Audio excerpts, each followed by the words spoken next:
I am so pleased to be here with my colleagues to introduce a bill to address surprise medical billing. And the principle that my office has always taken, but I think it's the principle which we all embrace, is that the patient should be the reason for the care, not the excuse for a bill. Let me just explain the process. Several months ago, we began to meet with the goal of speaking of price transparency. And as we look for aspects of price transparency to address, this came up logically. We requested information from stakeholders, have received a tremendous amount of feedback from stakeholders, and have incorporated that feedback as our staffs continue to work together to find a place that was fair to all. And let me just say, in fairness to the stakeholders, they all agreed the patient should be held harmless. If you will, not a point of leverage, but rather a reason for the care. Now, our legislation now means that a patient is protected from receiving out-of-network bills in emergencies or when receiving care at in-network facilities. The provider would be paid the difference between a patient's in-network cost sharing and the median or the average in-network rate for their services. But if the provider doesn't like that, then they can go through an arbitration process with the insurer and they work out the differences, but the patient is held harmless. And I like to say, if the principle is that the patient should be the reason for the care, not an excuse for a bill, this legislation takes that principle and turns it into a practice. And that is our aspiration, that is our goal. I think that is what we accomplish. And now I'll turn to my colleague, Michael Bennett. Thank you, Senator Cassidy. Thank you so much. Thank you for your leadership. Thank you for being a doctor and bringing a doctor's perspective to this work, somebody who actually knows how our healthcare system works. It's a great privilege to be here with Senators Hassan and Young as well. It's been almost 2 years since we started our work to prioritize transparency in healthcare. And when we first requested ideas from the American people on what needs to be addressed, we received over 100 comments. And from these comments, one thing was clear. Consumers want to know what they're paying at the point they receive care, not weeks or months or even years later. This should come to a shock, as our healthcare system has been everything but transparent. Nobody knows, nobody has any idea what anything actually costs. Patients may be given one estimate for a healthcare service only to be billed for thousands more after they go home. You can go to your in-network hospital to deliver a baby and get billed thousands of dollars from the out-of-network anesthesiologist. As I was walking over here, my scheduler said to me she just got a bill for her anesthesiologist a year after she had had her kid in the hospital. About a month ago, I had surgery for prostate cancer. The charges were $94,000. I can't imagine what somebody would have done with that bill if they hadn't been in network.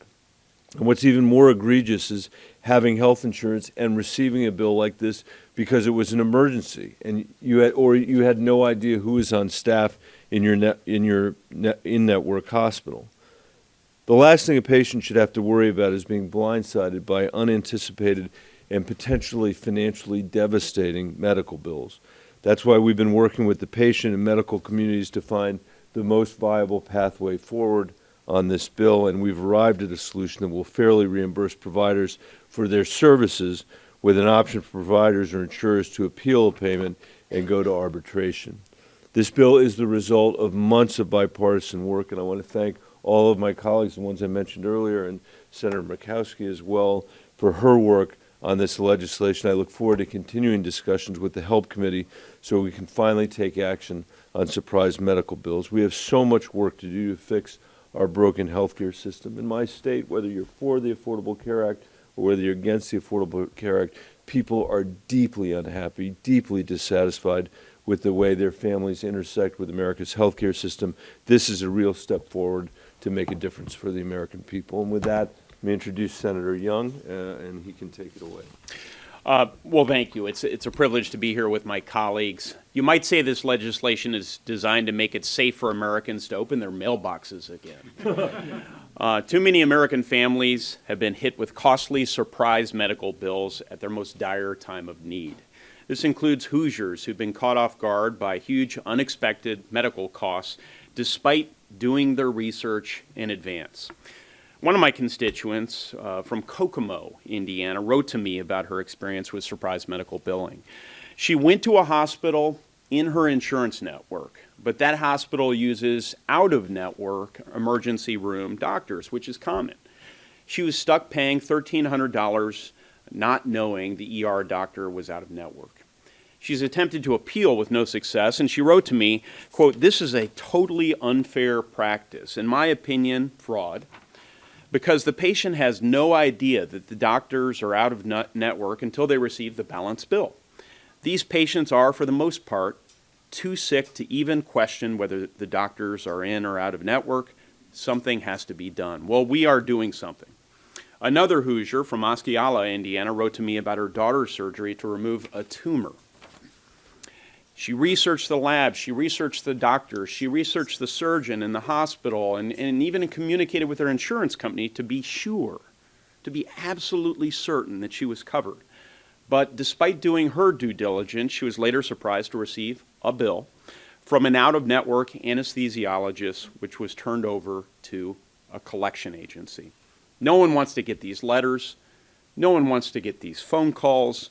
I think so many of us can identify with this. She wrote to me, quote, "I am so upset with this agency could surprise charge me like this, and this agency wants to ruin my young daughter's credit that she's trying so hard to protect." Now, sadly, stories like this are occurring all over the country, and that, of course, is why I've joined together with my colleagues here to do something about this. After carefully studying this issue and possible solutions, we've come up with an approach that protects families from financial strain by establishing a process that keeps patients out of these billing disputes and enables them to focus on their health rather than the anxiety of unexpected medical bills. So once again, I commend my colleagues for their hard work on this effort, and it's great to join together with you. You took away our script, took away our order. I think it's Maggie next, but just there. And next, someone who's been leading on this for some period of time, that was a dramatic pause, Senator Cassidy, is Senator Hassan. Thank you. Thank you very much. Senator Young, thank you very much for your comments, and it's really great to be here with my colleagues from both parties to announce our bipartisan legislation to end the truly absurd practice of surprise medical billing. I'm grateful that we have been able to develop this legislation in a thoughtful, bipartisan way, because as you've heard, people really are struggling with these surprise bills. I start with the principle that people get health insurance so they won't be surprised by their health care bills. That's the whole point. So it is completely unacceptable that people do everything that they're supposed to do in order to ensure that their care is in their insurance network, and then they still end up with these large unexpected bills from an out-of-network provider. It's an issue that I too hear about all the time from my constituents, and the stories are, like the ones you've heard, so outrageous. One of my constituents is a woman named Donna Beckman from Seabrook, New Hampshire. She did everything right when she had symptoms on a weekend that concerned her. She called her doctor. The doctor's office said, "It sounds like symptoms of a heart attack. You should go to your emergency room." So she went to her in-network emergency room and found out later that the doctor who saw her at the very end of the visit, who examined all the tests and said she was fine, was out of network. And so she ended up with a bill of over $1,600. And we also know that non-emergency situations can result in surprise medical bills too. So that's why it's so important that our bill would end surprise medical bills, both for emergency care, regardless of whether the facility or provider is out of network, and for non-emergency care at in-network facilities. Under our bill, a patient would be responsible for the in-network cost-sharing amount of their care, just as they would in any in-network situation. But then the patient would be totally removed from any subsequent payment disputes. That's really the key part of our legislation, taking the patient out of these payment disputes between plans and providers. There is strong bipartisan momentum behind ending the absurd practice of surprise medical bills. Senator Cassidy and I were at the White House last week to join the president as he spoke out on the importance of addressing this issue. I'm hopeful that we can continue working together to pass this legislation and get it signed into law. I want to thank all of my colleagues again here today for their work and leadership on this issue, and it's now my pleasure to hand the podium over to the excellent senator from Alaska, Senator Murkowski. Thank you. Senator Cassidy, Senator Hassan, all of you who have worked so hard along with us for, again, so many months in such a collaborative way and effort to address the stories that we hear. People think that a lot of our job is to roll up our sleeves and be working legislative text. A lot of our job is taking the phone calls, visiting with folks back home, walking through an airport, and you hear the most personal of personal stories because people are mad. They're upset, they're frustrated, they've been sick and tired, and now they get the double whammy with these surprise bills that come after the fact. The individual who goes in for his colonoscopy, he's done, as we all say, he's done everything right, he's checked everything out, he's gotten the clear go-ahead while the procedure is underway, and he is asleep. Polyps are found. The doctor does the right thing, sends it to the pathologist, sends it to the lab. Unfortunately, the lab is out of network, the pathologist is out of network, and surprise, when you wake up, it's not what you thought it was going to be. I can guarantee that with every one of you in this room, as young as some of you are, there is a story that you know or in your family about somebody who has been surprised with some add-on to the bill when they thought that they were going to be covered, that they had done their homework. It would be akin to going to a store, purchasing a new jacket, and paying full price for it, taking it home, and then 4 months later, getting a bill for the bag that they put it in, the tag that was attached to it, and being told this is what you're obligated to do. And then you have to continue the fight from there. The effort to get the patient out of the middle, the effort to make sure that the patient is no longer used as the bargaining chip in these disputes, this is what this effort is all about. It's not perfect. I think we know that we've got some more work to do here in the Senate. Our colleagues in the House have introduced a measure. There are good ideas that are out there. As one who comes from a state that is hit by extraordinarily high costs when they come to air ambulances, this bill doesn't address it. That's something that I would like to try to figure out how we deal with. But what this does is a good first step towards greater transparency so that we can end these surprise medical bills. So I thank all of my colleagues for their great efforts with this. Thank you, Senator Cassidy.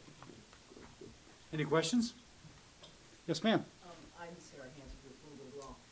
Can anybody address, on the arbitration issue, that's not in the House bill, the health insurers and the employers say that could be inflation rate. Can you all address that? Do you want? Well, so first of all, it's baseball-style arbitration, and it's modeled on what has been working well in New York for some time. One of the things we were able to do with so many stakeholders who gave us their thoughts and responses was really look at what's happening around the country. And what we're trying to do here is make sure that when the insurer and the provider can't settle the dispute on their own, there is a simple, straightforward baseball-style arbitration. Each side puts in their most reasonable offer, and the arbitrator chooses which of those offers is more reasonable. And we've got benchmarks in the bill that will allow providers to make the case about why their fee should be more than the in-network amount. But at the end of the day, it has been working well in New York, and what a recent report shows is that increasingly insurers and providers don't go to the baseball arbitration at all. They just settle this between themselves because the arbitration system has set some standards that they now all abide by. Can I say this? Arbitration is not automatically triggered. What is already there is that the doc would be paid an average of what, or median, I should say, a median of what in-network prices are. Now, that's important for the physician because that keeps the cash flow going. And if you're a small practice and all of a sudden a whole heck of your practice is, subject to arbitration sometime down the road, you have a problem paying your nurse. So there is already that benchmark. It is only if that is not satisfactory that it flips to arbitration. CBO actually scores our bill as saving money.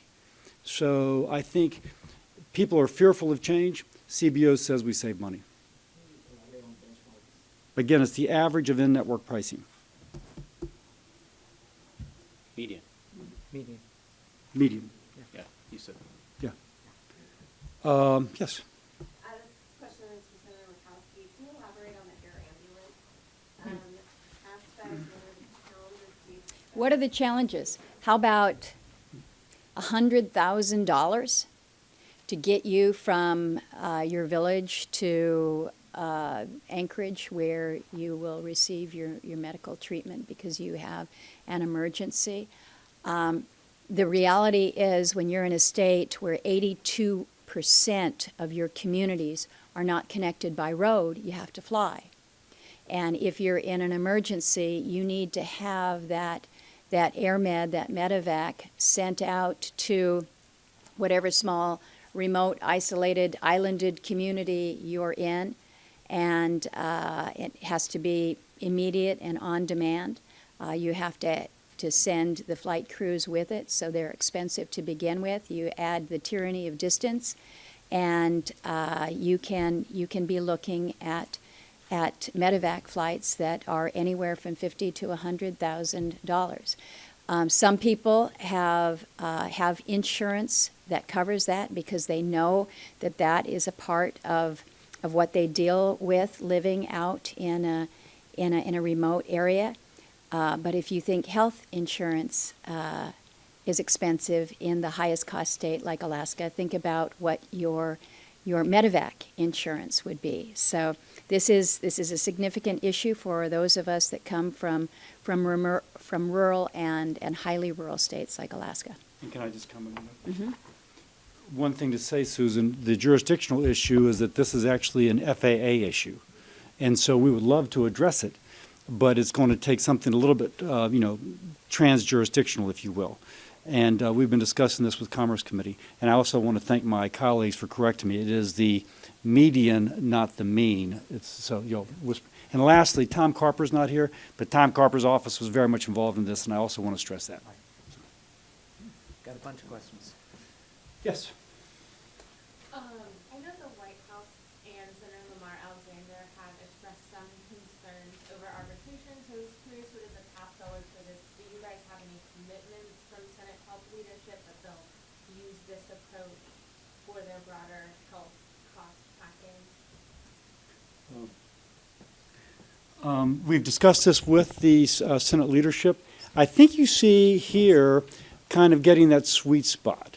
Recall what I said, we do not start off with arbitration. We start off with the median of in-network pricing. So I think that's where they want to be. But I will note that Greg Walden on the House side, for example, said that he would be okay with arbitration. So obviously this is a process. We're in negotiations. We have been trying to take committee leadership's concerns. We think we've got that sweet spot, but we'll see, and that's what we'll see going forward. Yes. What other sticking points do you anticipate coming up when you negotiate between other proposals here and proposals in the House? Well, what I think has been important for all of us is just keeping the focus on removing the patients from the middle of the dispute, and precisely how the dispute gets resolved between the insurer and the provider is, again, something we'll all keep talking about.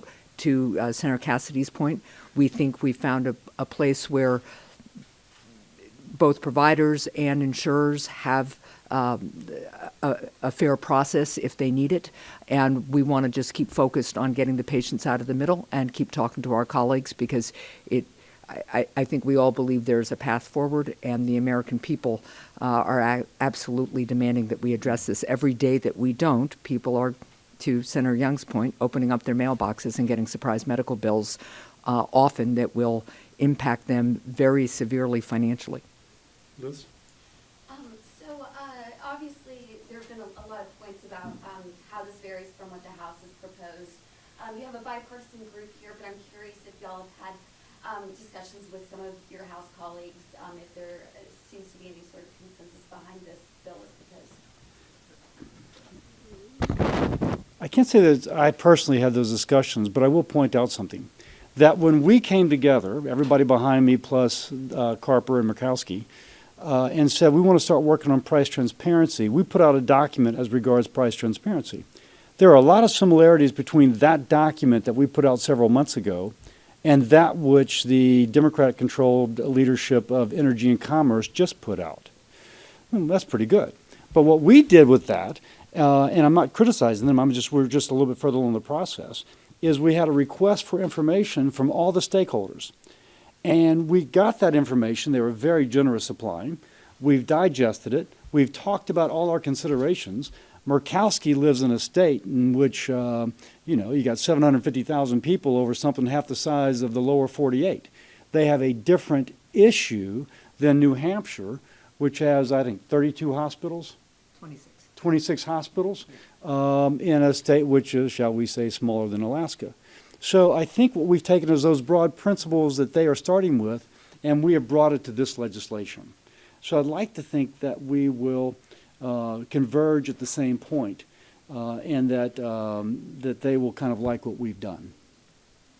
I just want to again commend my colleagues. I've enjoyed, our office has enjoyed working with them. You've shown a lot of leadership here, so I regret that I need to disengage. Thank you. Thanks. Maybe one more question? Hey, I'm Ariel from International Policy. It seems like you guys are trying to move quickly on this, but as we discussed, there's some differences with what the House has and maybe what the White House wants. What is your sort of ideal timeline and path forward on this? We're putting it in. Yeah. Now, we got to force the conversation. But that said, Lamar Alexander has said that he wants to start considering these issues and help by the end of this month. And maybe have I think he said, and I'm looking at my staff to confirm, having a vote, what? Next month, in that's June. right. Yeah, he said that when we were at the White House. Yeah. So I don't think that we're hustling it. I think we're kind of hitting our marks. Look, we have been working on this for some time, as Senator Cassidy has pointed out, and we invited stakeholders to give us their feedback. We made adjustments. As a result, we've made adjustments to balance the particular needs and unique characteristics of our various states, which are representative of states all across our country. And again, to the point that this may seem speedy by Washington standards, to my constituents, this is not speedy at all. Right. And to the people who are getting hit by surprise medical bills to the tune, some of them $100,000, even though they went to an in-network facility, that is a family-altering, finance-altering, life-altering bill for most people in the United States of America. And so this is really an important and urgent issue to address, and we want to move forward responsibly, but with the same kind of urgency that the problem demands. And let me say one more thing. I think implicit in what you said is that we may not have fully considered it. Aside from the fact when Dr. Senator Hassan goes to New Hampshire or Bill Cassidy goes to Louisiana, we're hearing from our constituents. We personally have been speaking about this for months. Yeah. And, for example, I was a little skeptical of the arbitration, and then Maggie said, no, wait, this is how we would do it. And I would push back, and then she would push back. And so we end up in this kind of nice place. So the pages of feedback we've gotten from stakeholders, patient groups, physicians, hospitals, small businesses, insurers, is this high. The personal conversations would be this high. So I would say this has almost been a committee process. Yeah. With our staff meeting biweekly. So there's a lot that's going into this. It is a mature product. Is this being introduced today? We consider this the date of introduction. There might be a tweak yet on the legislative language, but we consider today the date of introduction. So thank you all very much. Thank you all very much. Thank you, Maggie. Thank you, Bill.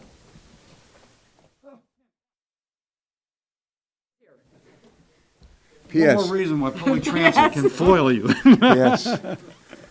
A MARC train earlier this morning struck a pedestrian and on the northeast corridor just south of Baltimore. It shut down the northeast corridor. And I hope the person's okay, going to be okay. It really ties in, though, with what we're talking about here today. That person's going to end up in an emergency room somewhere. And passenger may or may not be conscious, may or not, probably not be able to say to whoever's taking them there, take me to a hospital, it's in my network. That person has bigger problems than that, though. Other people are going to show up at hospitals today in emergency rooms that they picked because it's in their network. It's in a hospital in their network. And they will ultimately be treated by somebody in that hospital, in that emergency room, who is an out-of-network provider. And that person who's trying to do the right thing will end up with a large medical bill.